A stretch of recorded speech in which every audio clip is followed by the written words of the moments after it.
Gloria a Dios. Bueno, como ya hemos visto, estamos comenzando la serie de prédicas del Apocalipsis. Estamos ya, gracias a Dios, en el capítulo 2. Vamos a ver a partir del verso 12 al 29. Vimos ya el mensaje a dos iglesias, la iglesia de Éfeso y la iglesia de ¿qué? Esmirna, ¿verdad? Y hoy vamos a estar viendo, primero Dios, la carta hacia la iglesia de Pérgamo y también la carta a la iglesia ¿de quién? De Tiatira. Amén. ¿Qué te parece si cierras tus ojos y ponemos este tiempo en las manos de nuestro Padre Celestial? Señor, aquí estamos, Señor, agradecidos por tu presencia. Nos gozamos contigo, Señor. Nos gozamos en familia. Y Padre hermoso, te suplicamos que tú nos bendigas, Señor. Somos tus hijos, necesitamos de ti, Padre. Somos totalmente dependientes de ti, Señor. Y nuestra petición, Padre, es que tú nos estés hablando en este día. Sabemos que todo lo que tú hablas es por amor a nosotros. En el nombre de Jesús te rogamos esto. Amén. Bien, familia. Vamos entonces a la palabra de Dios, Apocalipsis capítulo 2, versículos del 12 al 29. Primeramente vamos los versos 12 y 13. Dice la palabra de Dios: y el oro de Apocalipsis, dije Génesis, Apocalipsis, por favor. Ahora sí, dice: y escribe al ángel de la iglesia en Pérgamo, el que tiene la espada aguda de dos filos, dice esto: yo conozco tus obras y dónde moras, donde está el trono de Satanás, pero retienes mi nombre y no has negado mi fe, ni aun en los días en que Antipas, mi testigo fiel, fue muerto entre vosotros. ¿Dónde mora quién? Satanás.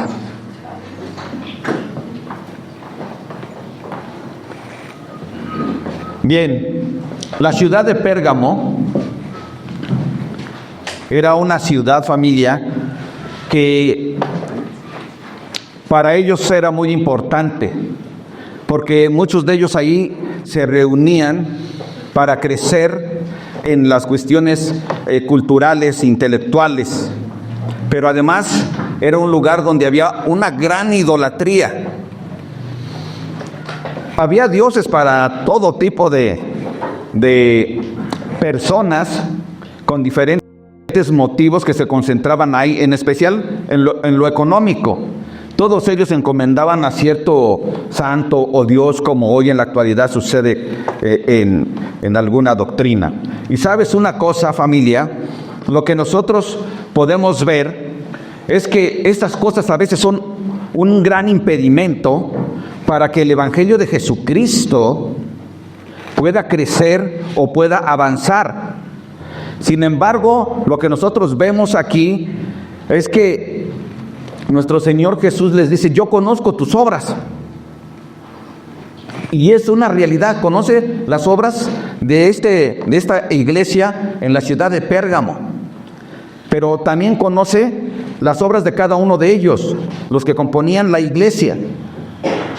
Así como conoce las obras de nosotros como iglesia y las obras de nosotros de manera personal. A Él no se le escapa nada. Él nos tiene bien ubicados, porque Él es un Dios que omnisciente, y Él conoce todo, nada se le escapa. Así que nosotros podemos ver entonces que Él les halaga diciendo: ¿saben una cosa? Ustedes retienen mi nombre, no niegan su fe. Y eso es muy importante, porque ellos se encontraban en una ciudad llena de idolatría, pero también era una zona comercial, donde a veces las personas ceden ante la oportunidad de poder mejorar su economía. Y entonces empiezan a caer en diferentes tipos de actos. Empieza a haber corrupción. Pero Jesús se manifiesta de una forma. Les hace saber quién es Él. Si nosotros nos hemos estado dando cuenta, a cada iglesia, Él se muestra como lo que Él es en ese momento. Y ahora Él dice que Él es ¿quién? Lo acabamos de leer. El que tiene la espada aguda ¿de qué? De dos filos o de doble filo. ¿Y esto qué indica? Indica dos cosas. Que Él tiene la capacidad para juzgar, pero también su palabra juzga a las personas. ¿Cómo? Cuando Él habla, si una persona está caminando en las cosas del Señor, la persona se puede dar cuenta que va bien. Pero si está caminando mal, su palabra, su verdad, muestra también a las personas que está caminando mal. Entonces su palabra solita nos confronta y provoca que nosotros nos demos cuenta, que hagamos un juicio de nuestra propia vida, de si estamos haciendo bien las cosas, si estamos caminando en su verdad o estamos caminando en nuestra verdad. Ahora, dice que aún que había esta situación tan difícil, donde había la idea de tener o de sentirse como en un estado alto de intelectualidad, de conocimiento, pero a la vez mostrando que esto los llevaba ¿a qué? A ser ateos. Estamos hablando de esta ciudad, no de la iglesia. Pero también vemos que había personas que ellos buscaban practicar la idolatría de una manera tremenda. La idolatría era de tal forma, tan grande, que ellos buscaban quedar bien con las demás personas. Un ateo podía ir a reunirse con aquellos que tenían una doctrina de este tipo de dioses para quedar bien con la sociedad. Entonces, la situación en que se encontraba la iglesia de Pérgamo era una situación difícil para que alguien se pudiera mantener, ¿sí?, apegado, agarrado, firme, reteniendo la doctrina de la fe en Cristo. Así que nosotros podemos ver cómo Jesús alaba a estos hombres, a estas mujeres de esta iglesia, por retener, por mantenerse firmes, aún a pesar de que, de estar viviendo donde está ¿qué? El trono de Satanás. ¿Por qué decía el trono de Satanás? Pues por lo que acabamos de mencionar ahorita. La idolatría tan grande y también la intelectualidad que los llevaba a muchos a no creer en Dios. Ahora, también había algo que estaba haciendo mucho daño a esta iglesia, y es lo que vamos nosotros a empezar a ver a partir del versículo número 13.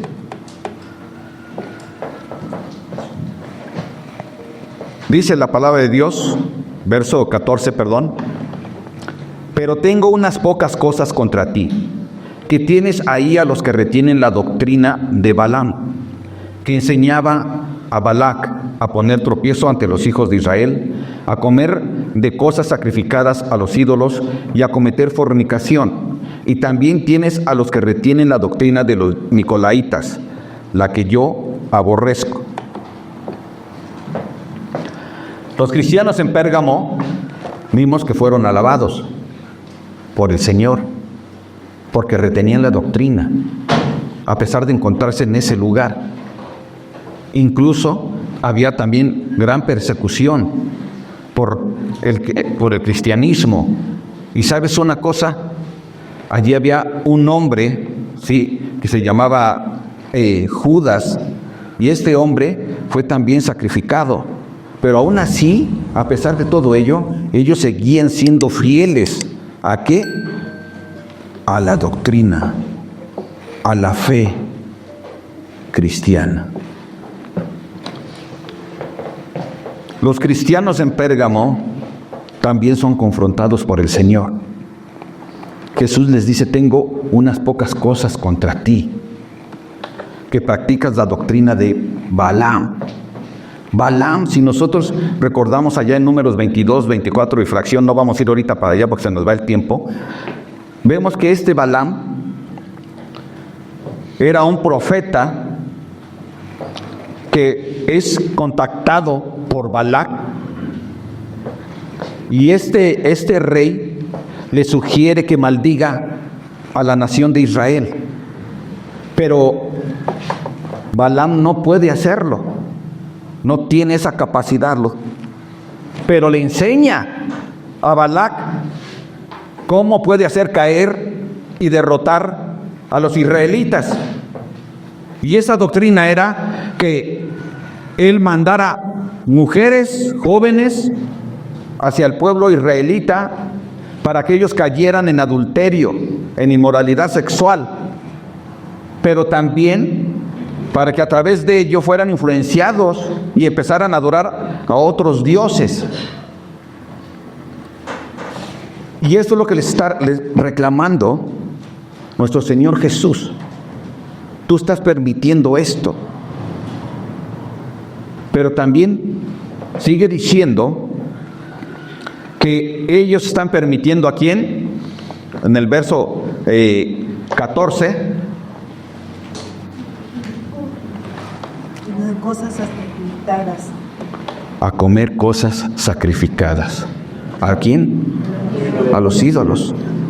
¿Sabes una cosa?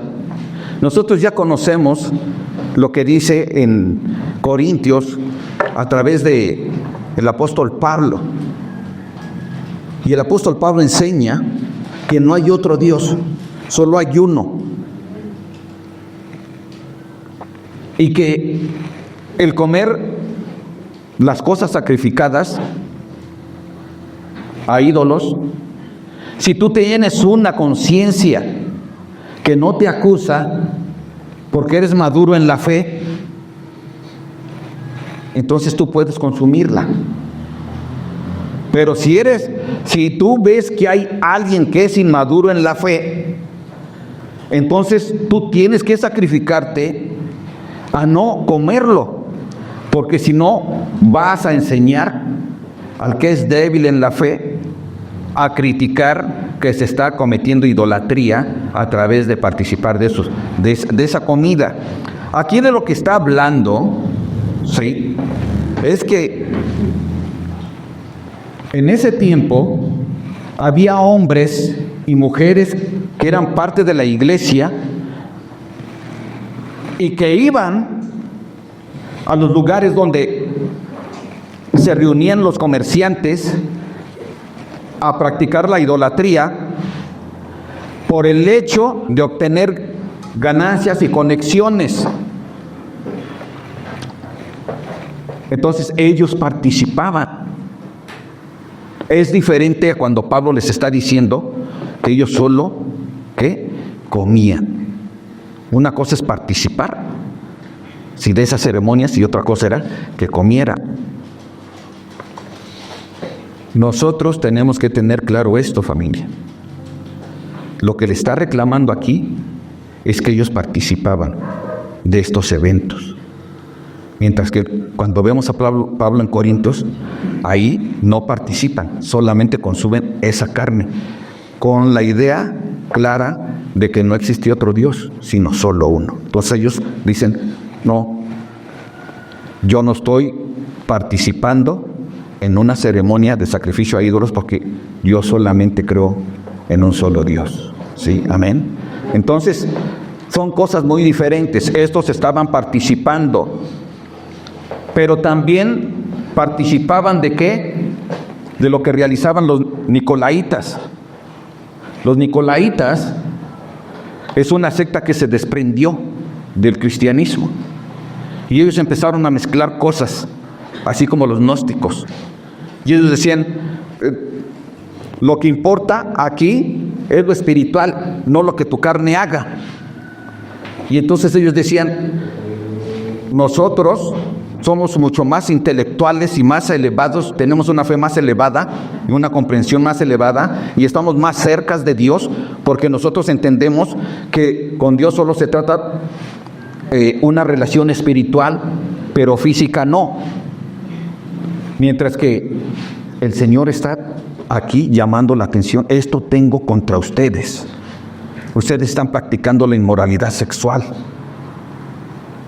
La inmoralidad sexual es un pecado que Dios menciona en muchas partes de las Escrituras, que está prohibido, que a Él no le gusta eso, no le agrada, y aquí lo estamos viendo. Él les halaga porque ellos han mostrado grandes cosas, ¿sí?, en su permanencia firme, permanente en Cristo Jesús, a pesar de la persecución y a pesar de muchas tentaciones, pero había otros que estaban cayendo en estas cosas. Y la iglesia aquí le está reclamando, tú no les estás, ¿qué?, poniendo el pie, tú no los estás exhortando a que dejen de practicar estas cosas. Pero ¿sabes una cosa? Dios lo habla, Él es claro. No debemos de practicar ni la idolatría ni la inmoralidad sexual. Esto es para todos y cada uno de nosotros. Es para la iglesia de Pérgamo, es para la iglesia actual y para la que estuvo en aquel tiempo y para de todas las épocas que han pasado. Es permanente. La inmoralidad sexual, Dios la aborrece. Así que, familia, nosotros podemos darnos cuenta cómo el Señor, en su gran amor, porque recordemos en un principio, cuando empezamos a estudiar esta carta, que es bienaventurado el que la lee, esta profecía. Es bienaventurado el que la escucha, y es aún más bienaventurado el que la practica. Entonces, esto es porque Dios nos ama. No es porque Él sea un Dios duro, sino porque lo habla para que nosotros reaccionemos y nosotros no pasemos por juicio, como vamos a ver ahorita. Sigue diciendo la palabra de Dios, verso 16. Por tanto, arrepiéntete, pues si no, vendré a ti pronto y pelearé contra ellos con la espada de mi boca. ¿Qué quiere decir esto? Él está hablando que se arrepienta uno. Si estamos mal, debemos arrepentirnos. Tú y yo debemos de saber dónde estamos mal. Por eso Él dice que va a venir ¿con qué? ¿Cómo va a pelear? ¿Con la espada de qué?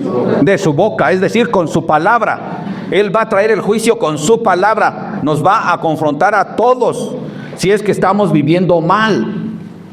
Su palabra confronta y su palabra trae ¿qué? Juicio.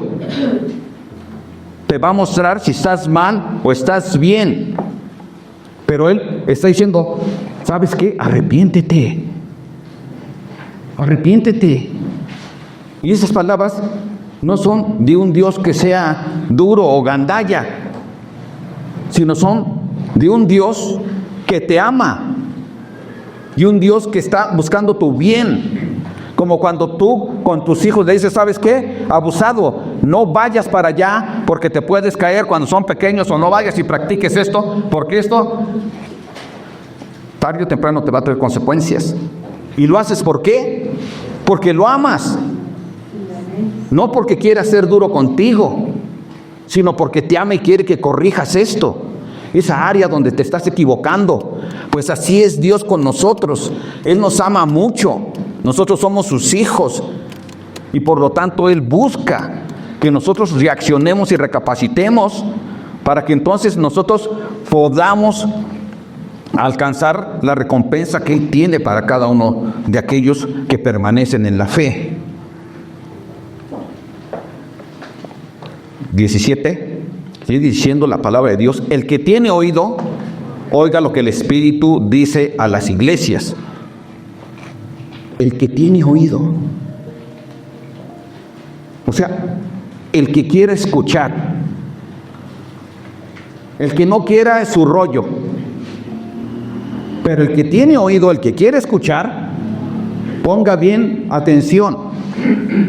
Es decir, el que cree en mí, escucha mi espíritu. El Espíritu de Dios, por eso está con mayúscula.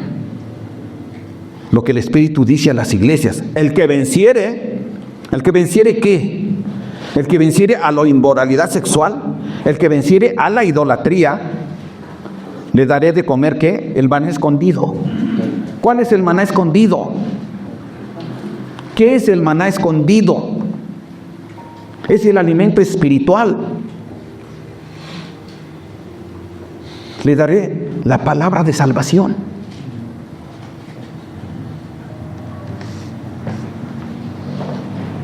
Le daré mi presencia.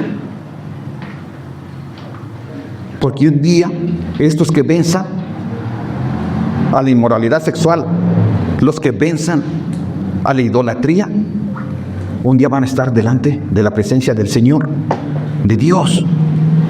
Y el puro hecho de tenerlo es algo que te va a satisfacer, que te alimente, que te da fuerzas.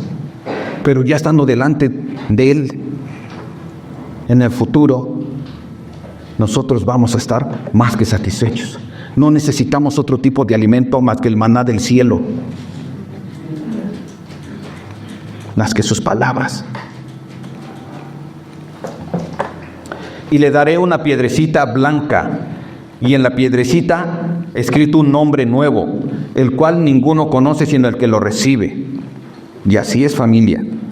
Aquí lo más importante no es la piedrecita, sino el nombre que Él va a dar a aquel que venciere.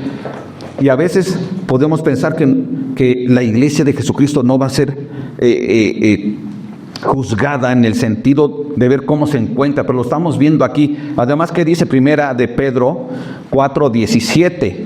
Fíjate lo que dice la palabra de Dios. Porque es tiempo de que el juicio comience por la casa de Dios.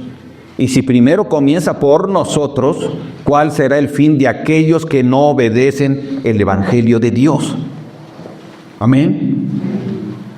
Entonces, no nos echemos a dormir y digamos, el salvo siempre es salvo. No, el salvo permanece en las cosas de Dios. Y el salvo que se encuentra mal debe de corregir las cosas que están mal. Porque un día el juicio va a empezar por la casa de Dios. Está escrito. Lo acabamos de leer. Así que el que tiene oído, oiga, familia. La espada de dos filos, familia, debemos usarla. ¿Por qué debemos usarla? Porque de esta manera nosotros la vamos a poder. Para usarla necesitamos ¿qué? Conocerla. Entonces, ¿qué necesitamos hacer? Escuchar la voz del Señor Jesús, su palabra, para que entonces nosotros podamos usarla. ¿Cómo? A través de su santa palabra nosotros podemos ver lo que está bien y lo que está mal. Y entonces podemos tomar decisiones que son buenas para nosotros. No podemos tomar decisiones solamente porque mi carne me lo dijo. Tenemos que aprender a escuchar la voz de Dios. Y la voz de Dios está escrita en su palabra. Y solamente conociéndola, entonces nosotros vamos a poder actuar como Él quiere que nosotros actuemos. haciendo su voluntad. Amén, familia. Ahora, no debemos de comprometer la palabra de Dios. No, familia. Como pastor yo no puedo comprometer la palabra de Dios y hablarles cosas de manera suave o de manera fuerte. Yo tengo que hablarles como está escrita la palabra. No puedo ni quitarle ni ponerle nada. Tengo que predicarles lo que está escrito. Pero también cada uno en nuestra propia vida, también necesitamos nosotros no tolerar el pecado. Y eso es anteponer la palabra de Dios, la palabra de salvación, la palabra de nuestro Señor Jesucristo, que es llena de justicia y es llena de sabiduría. Esto nos va a dar la capacidad a nosotros de poder persistir en el camino del Señor, de no hacernos para un lado o para otro. Las autoridades aquí estaban permitiendo, tolerando que pasara eso, pero Jesús les llama la atención. Y si algo o alguien en esta congregación está haciendo mal las cosas, contraviniendo la palabra de Dios, pues el Señor, que te ama tanto, te está diciendo: oye, a partir de hoy ya no lo hagas. Pon en práctica lo que te estoy pidiendo, porque esto es por tu propio bien. Y esto es grandioso, ver el amor de nuestro Señor Jesús de esta manera, tan preocupado por cada uno de nosotros. Debemos amar esto, decirle: gracias, Señor. Así como los hijos debemos de agradecer un buen consejo de nuestro padre, de nuestra madre, así tenemos que ser agradecidos con Dios.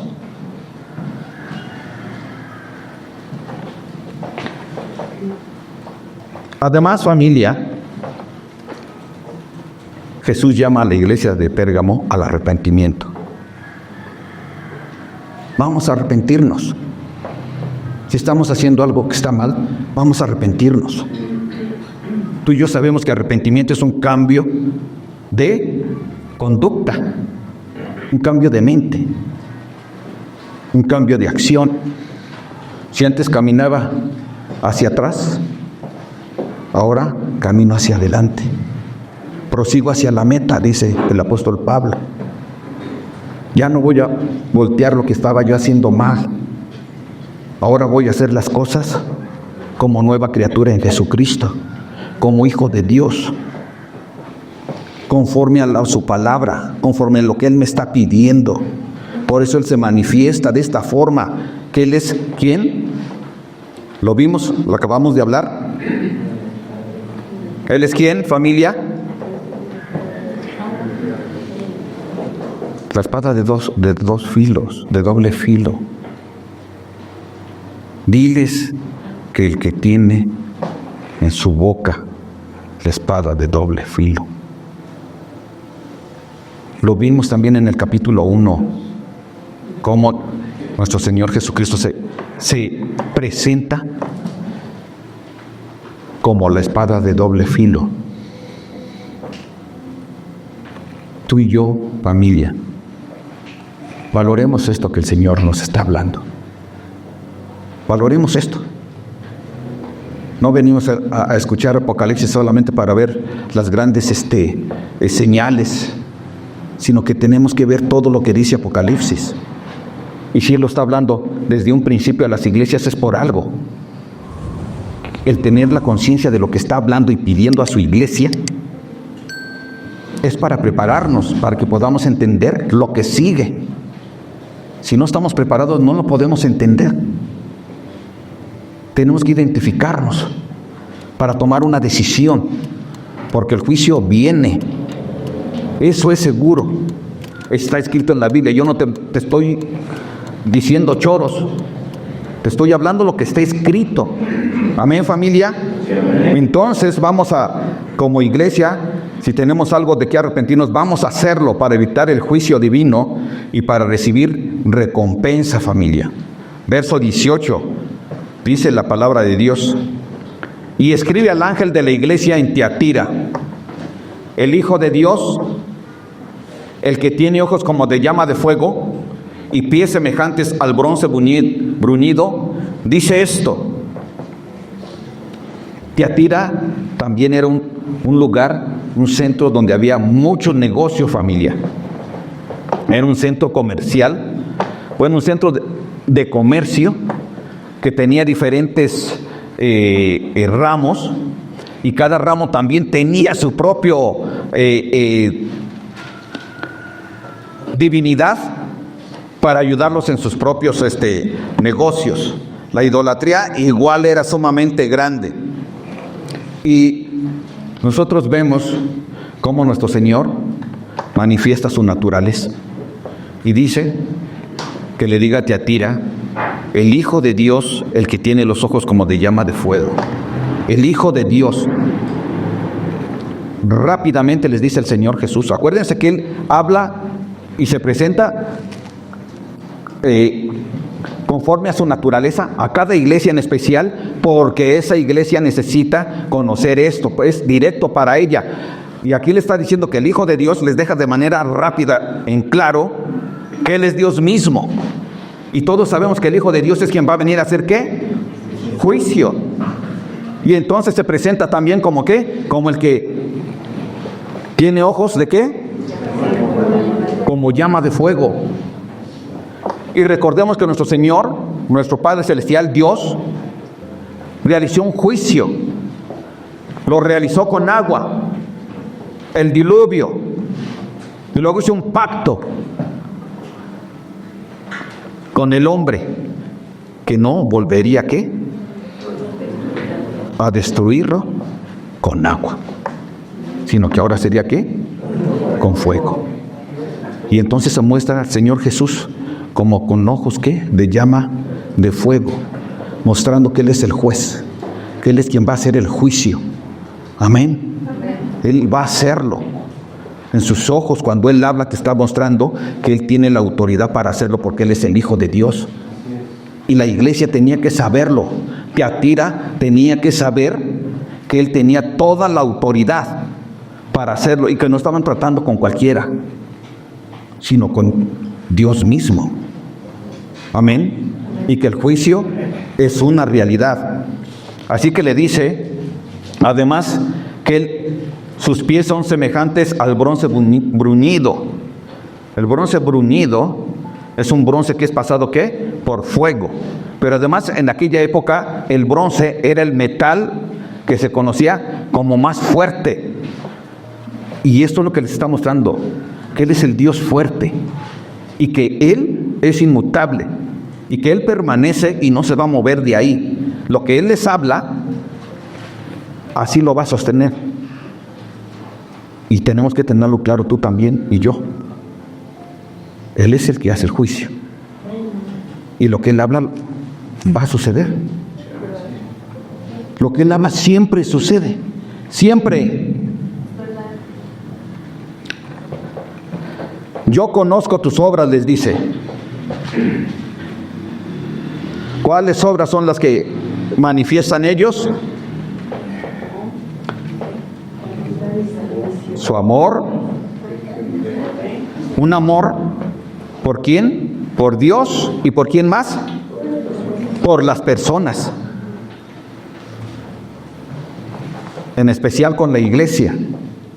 Porque le está hablando aquí a la iglesia, recuerda esto siempre. También dice que Él conoce ¿qué? Su servicio. La iglesia era una iglesia que servía en la obra del Señor. La iglesia no es el pastor. La iglesia son todos los que componemos la iglesia de Jesucristo. Y la iglesia servía de manera fiel, todos. Porque eso es lo que está manifestando aquí. Era una iglesia con gran servicio. Amén. Y también era una iglesia que mostraba ¿qué? Una fe firme. Porque mostraban ¿qué?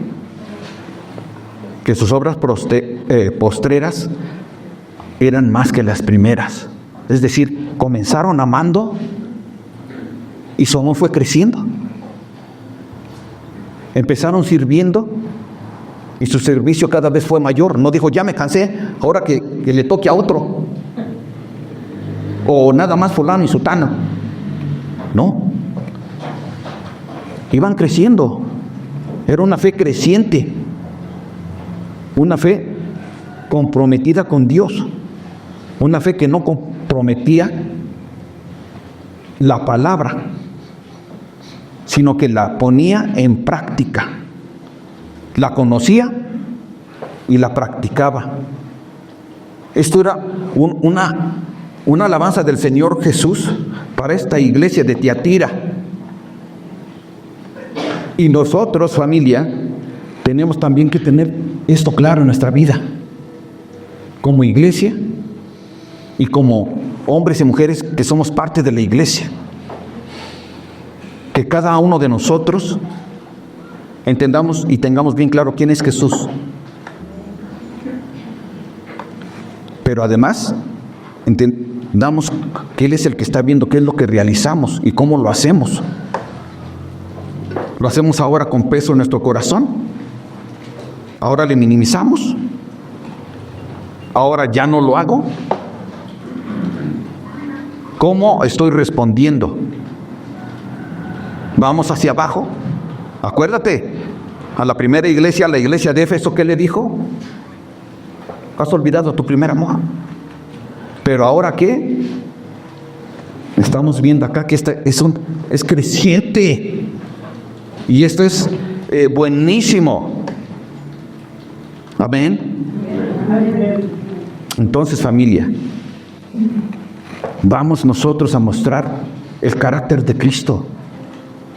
El de una iglesia que le agrada a Él. Que antes de buscar agradarse a sí mismo, busca agradar a Dios. Que antes de agradar a las personas, busca agradar a Dios. Amén, familia.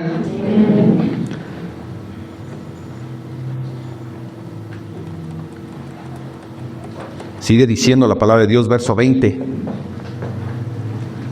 Pero tengo unas pocas cosas contra ti, que toleras que esa mujer Jezabel, que se dice profetiza, enseñe y seduzca a mis siervos a fornicar y a comer cosas sacrificadas a los ídolos. Mira, dice, pero tengo unas cosas contra ti. ¿Qué cosas? Que toleras que esa mujer Jezabel, que se dice que profetiza. ¿Era profetisa? No. Ella se decía. Y nosotros, como iglesia, necesitamos poner atención también en esto. Porque a veces se levantan falsos profetas.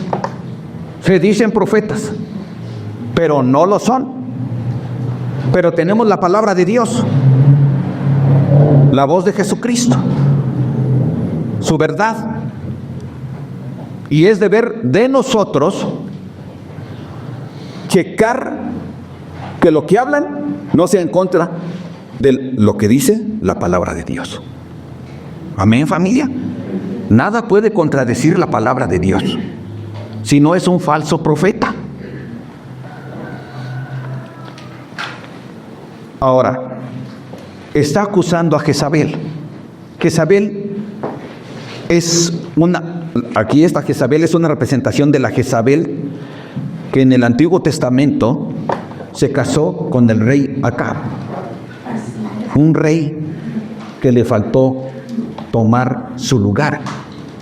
Un rey que era débil y que permitió que su mujer tomara ese lugar para gobernar.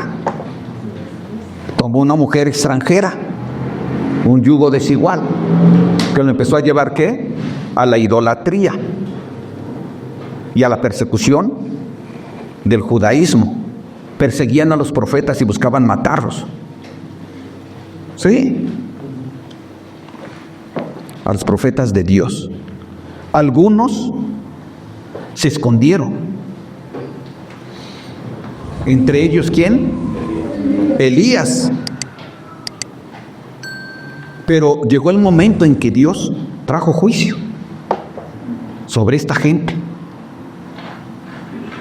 Y entonces había allí un pequeño remanente de profetas, de gente de Dios, verdaderos, temerosos de Él, que amaban a Dios y amaban también a su pueblo. Y así sucede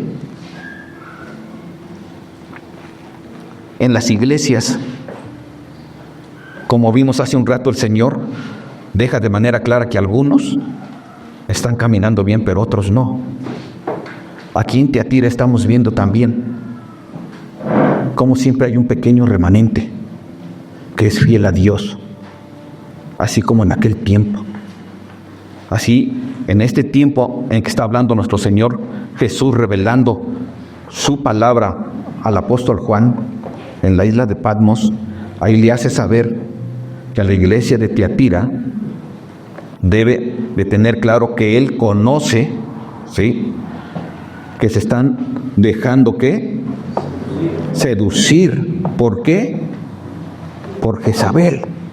Jezabel no necesariamente tenía que ser una mujer, pero sí podía ser, ¿qué?, un movimiento, una doctrina que les enseñaba, ¿qué?, a caer en fornicación y a caer en idolatría. ¿Sabes que en aquel tiempo la inmoralidad sexual era tan, entre comillas, normal en el Imperio Romano? Ellos, generalmente, la gente, los que tenían lana, tenían a su esposa y decían que era para tener a sus hijos, la que vivía en su casa, para cuidarlos. Pero también tenían a su amante, y su amante era para que ellos, cuando se sintieran un poco cansados, estresados, dijeran: ok, me voy con mi amante. Pero también practicaban mucho la inmoralidad sexual, contratando prostitutas.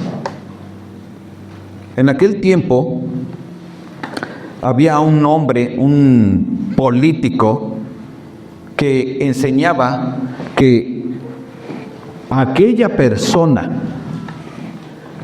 que tuviera en su mente un pensamiento de tal forma que criticara que un joven tuviera muchas mujeres, es porque esa persona estaba terriblemente mal. La persona que pensara que el joven no tenía derecho a tener tantas mujeres,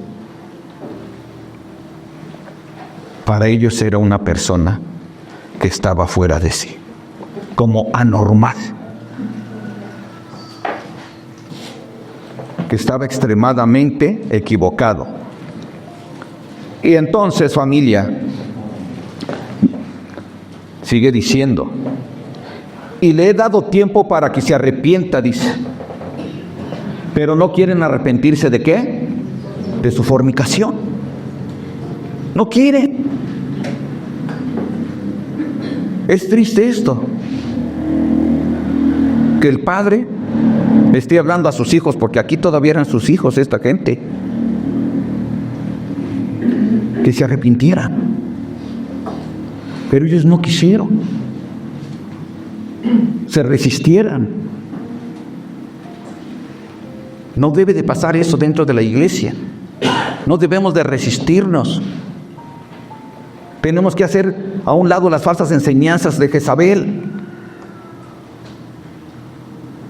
Ese tipo de enseñanzas de que no es pecado o que no es tanto pecado provocan que haya una división entre Dios y esas personas. Lo provocan.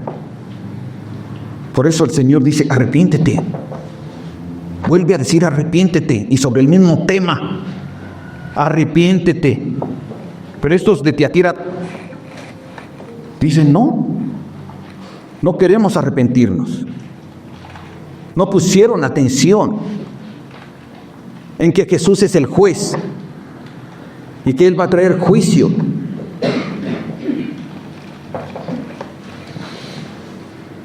Tú estás teniendo la palabra, familia, igual que yo.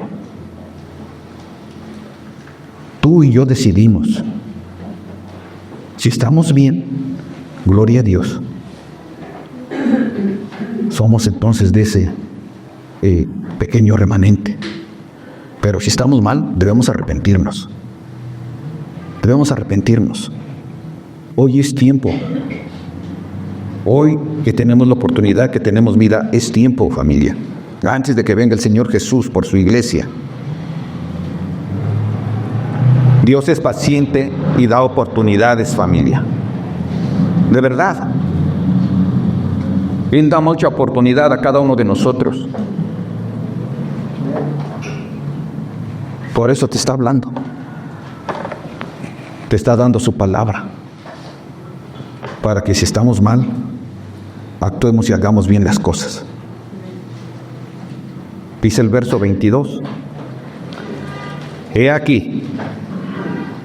O sea, dice, pon atención. Fíjate bien lo que te voy a decir. Yo la arrojo en cama. A esta gente la va a arrojar ¿dónde? En cama. Y en gran tribulación a los que adulteran con ella. O sea, si hay alguien en cualquier lugar dentro de la iglesia cristiana que esté practicando estas cosas que enseñaba esa disque profetisa Jezabel, entonces dice que ella va a caer en cama. ¿Qué quiere decir va a caer en cama? Va a tener un castigo. Va a padecer. Va a venir la enfermedad a esa persona. Va a caer en tribulación. Así que está pidiendo que se arrepientan. Si alguien en la iglesia de Jesucristo se encuentra mal delante de Dios, debe arrepentirse. Sigue diciendo el 23. Y a sus hijos heriré de muerte. Y todas las iglesias sabrán que yo soy el que escudriña la mente y el corazón. ¿A quién va a herir de muerte? A sus hijos. Pero cuando dice que a sus hijos herirá de muerte, no se refiere literalmente a nuestros hijos, sino a los hijos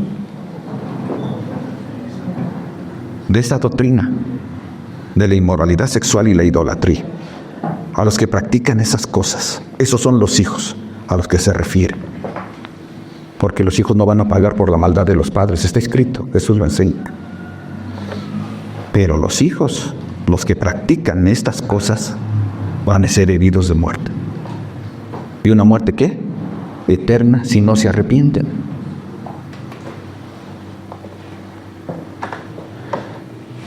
Y todas las iglesias sabrán que yo soy el que escudriña la mente y el corazón. Es decir, ¿podemos engañar a Dios? Jamás.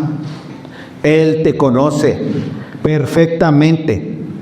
Sabe cuántos cabellos tienes cuando naciste, en tu juventud y cuando eres de la tercera edad. Sí. Él conoce todo, familia. Porque Él pesa el corazón. Él sabe si según tú te medio arrepentiste, pero eso no es arrepentimiento. No podemos tratar de engañarlo. No nos engañemos a nosotros mismos. Busquemos, familia, ser honestos delante de Dios y arrepentirnos, humildes delante del Todopoderoso, del que tiene ojos como de llama de fuego, y escuchar su voz.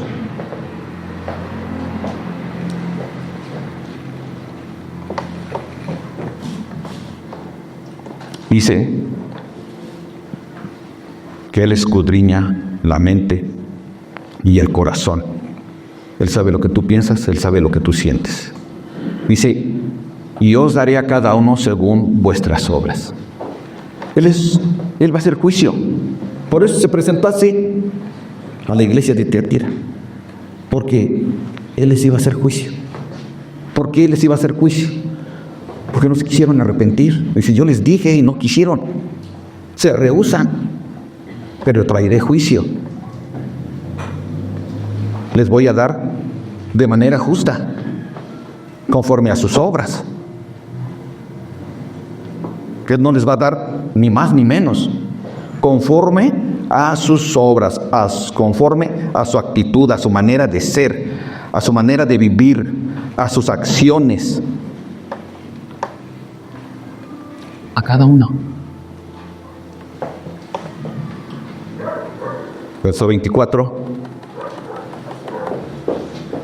Pero a vosotros, fíjate bien, y a los demás que están en Tiatira, a cuantos no tienen esa doctrina y han conocido a los que ellos llaman las profundidades de Satanás, yo os digo, no os impondré otra carga. Es decir, fíjate bien, cómo Él es el que pesa los corazones y la mente. Dice, aquí hay un grupo de cristianos que son fieles, que se mantienen, que no importa que la influencia de los que le rodean sea grande en pecado, que no importa que haya tentaciones de que si te reúnes con nosotros vas a tener ventajas económicas. No. Ellos actuaron siempre conforme a lo que está escrito, conforme a lo que enseñaba la palabra del Señor, conforme a lo que el Señor Jesucristo habla en su evangelio, en su verdad, en su justicia. Él no es injusto con nadie. Dice, yo no lo voy a poner a ti si tú estás bien en las cosas, si tú eres fiel a mi palabra, si tú permaneces, si tú sigues viviendo, te mantienes así hasta el final. Dice que no te va a poner, ¿qué? Otra carga. A pesar de que, ¿qué? Está rodeado de gente, ¿qué? Que vive actuando conforme a las profundidades de Satanás. Jesús conocía ese lugar. Conocía la zona en que se encontraba Tiatira.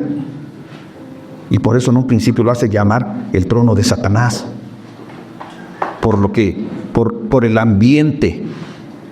Pero aún así hubo quien fue fiel al Señor. O sea, excusa no hay. Es que en mi trabajo, pues, el que no cae resbala. No, déjalos a ellos. Ellos quieren caer y resbalar, déjalos a ellos. Tú no. Es que me lo están echando a caminar o me la están echando a caminar. No importa. Huye. Ellos, estos fieles pudieron. Tú y yo también podemos, familia. Podemos ser vencedores. Porque estamos en Cristo. No estamos solos. Él no nos va a imponer otra carga más que ¿qué? Que persistamos en Él. Que persistamos en Él. Dice verso 25. Pero lo que tenéis, retenerlo hasta que yo venga. Jesús viene por su iglesia antes del juicio final. Amén. Amén. 26. Al que venciere y guardare mis obras hasta el fin, al que venciere la inmoralidad sexual y la idolatría y mantiene mis obras, o sea, sus palabras, hasta el fin, hasta que Él venga por su iglesia, yo le daré autoridad sobre las naciones. Es decir, cuando venga el tiempo en que Jesús venga, ponga sus pies en Sión para gobernar la ciudad santa, ¿sí? El creyente en Jesús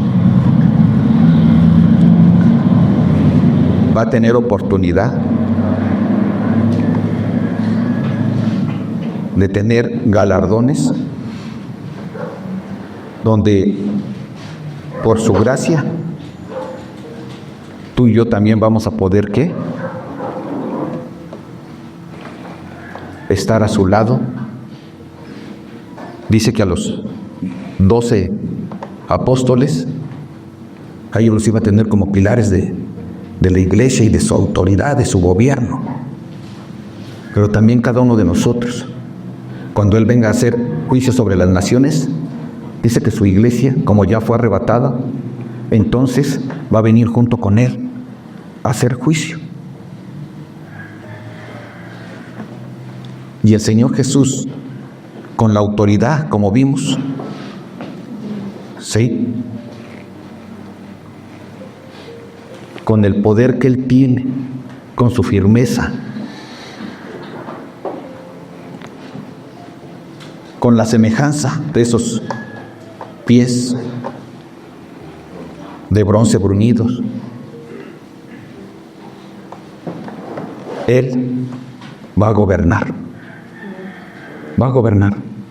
sobre todas las naciones. Verso 27, y las regirá con vara de hierro, y serán quebrantadas como vaso de alfarero, como yo también la he recibido de mi Padre. Y le daré la estrella de la mañana. ¿Quién es la estrella de la mañana?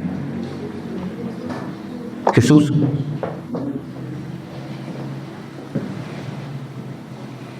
Qué hermoso es. Qué promesas tan grandes. Darnos a Jesús, la estrella de la mañana, es la promesa de tener salvación, de vivir con Él. Él tiene esto para ti, para mí. Tú y yo tenemos la oportunidad de tomarlo y hacerlo nuestro. Pero necesitamos permanecer fieles, tomando la Escritura para discernir la verdad y poder hacer a un lado lo que es falso. Tomando la Escritura para que ésta nos pueda guiar. Tomando la Escritura como la encomienda donde encontramos a Jesucristo, porque Él es la verdad y la vida. Y si tomamos su Escritura, entonces nosotros vamos a estar bien ciertos de que andamos en la verdad y que tenemos estas promesas. Amén, familia. Entonces, ¿sabes una cosa? Dice el verso 29, el que tiene oído, oiga lo que el Espíritu dice a las iglesias. ¿Tú tienes oído, hermano? Entonces, escucha bien lo que Él ha hablado a las iglesias. Y vamos a vivirlo, familia. Que cada uno de nosotros nos demos cuenta que no debemos de comprometer la palabra del Señor y permitir prácticas que no son verdad, ni prácticas mundanas. Usemos la palabra de Dios de dos filos, familia, para defendernos del engaño y de la corrupción. Dios es paciente, familia, y nos llama a un arrepentimiento. Vamos a arrepentirnos de aquellas cosas que estén mal en nuestra vida. Podemos hacerlo y vamos a permanecer firmes. Y entonces, en lugar de pasar por un juicio, nosotros vamos a tener grandes recompensas. No porque lo merezcamos, sino porque Él es bueno con nosotros. Amén, familia. Padre, gracias, Señor, por tu palabra. Gracias porque tú has traído a mis hermanos en esta mañana, a mis hermanas. Y gracias, bendito Dios, porque sabemos que en tu grande amor, Señor, tú has querido, Señor, darnos esta tu palabra para que nosotros conozcamos la verdad y podamos, bendito Señor, hacer a un lado lo malo y caminar, bendito Dios, siempre como tú, Señor, nos enseñas, directos a la meta. Gracias, Señor Jesús. Bendecimos tu nombre, bendito Padre, porque solo tú eres bueno.